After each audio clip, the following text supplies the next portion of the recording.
David Kushner is one of those artists that I've kind of seen and watched on on my peripheral vision, in the sense that like I've seen a couple of his videos, and every time I'm like, wow, that's pretty crazy what he's doing and what he's done, and that's a really good song. But I've never like really super dove in as an artist, but I kind of have a general understanding of who he is and what he's done, and I've listened to some of his songs, and I think that it is an incredible honor when any artist covers your song. But then, you know, there's certain levels of artists, I guess you could say, and when artists that have more notoriety than others cover your song on their TV show, and artists that are household names have been household names for quite a while, you know, covering your song is just an incredible, I would say, an incredible honor. So today we're watching Kelly Clarkson, who is that household name, incredible talent, cover David Kushner's Daylight, which has been a track, and from what I've seen, has been really gaining a lot of traction, especially from what I've seen overseas. I'm in New York, and I've seen I saw that it was like the number one song in the UK. It's obviously popular here, but it's incredible to see what he's doing as an artist, especially to see how social media has influenced or assisted in his growth as an artist, so and his notoriety. So let's get right into this. If you're new to the channel, my name's Jacob Restituto. I'm a musician from Northport, New York. If you're not new and you're coming back, I appreciate you coming back. Thank you so much. Let's see what we got.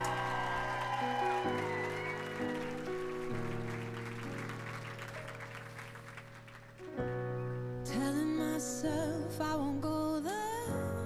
Oh, but I know that I won't care.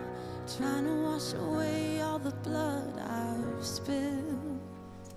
Such a different vibe in the sense that David Kushner has this very, very, very distinct voice, and Kelly's doing a great job in her own right of this cover, but it's a very black and white difference of tonality or timbre of voice.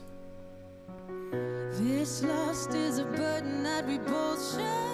Two sinners can atone from a lone prayer. Her voice is so insane. Intertwined by pride and guilt. Well, there's darkness in the distance from the way that I guitar swells coming in are nice. but I know I can't resist it. So here's where I'm sorry to pause so abruptly, but I'm really curious to see this. When I saw this, like before I clicked on it, this was the one section of the song. I'm like, I'm really curious to see how she does that chorus, because in the original song, if you're not familiar with it, it is big octave down, octave up, kind of layered vocal, heavy vocal layer coming on. So I'm really curious to see how she does this. But I really like the introduction of the guitar swells. We had the piano coming in. Her voice was super strong in this so far. So let's do that.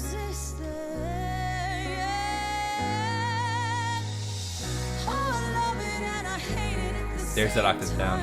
You and I drink the poison from the same vine. Oh, I love it and I hate it at the same time. Telling myself it's the last time. Can you spare any mercy that you might find if I'm down? Melody's phenomenal. On my knees again. Well, deep down, Come on with those toms.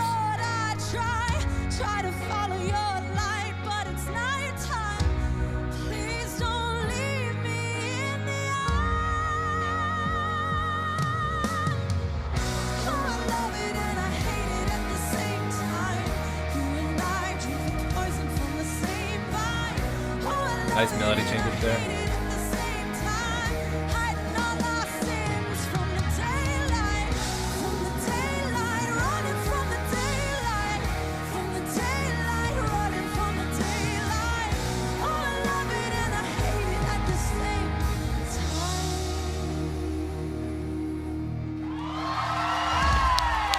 Crazy, man. All right, let's talk about this. There's a lot to talk about. So first of all, the way they did the octave down, octave up, Kelly sang the octave up, Jesse, her backup singer, sang the octave down. What I am curious about is how they split that vocal, because if you listen back to that first chorus where it's kind of down a little bit,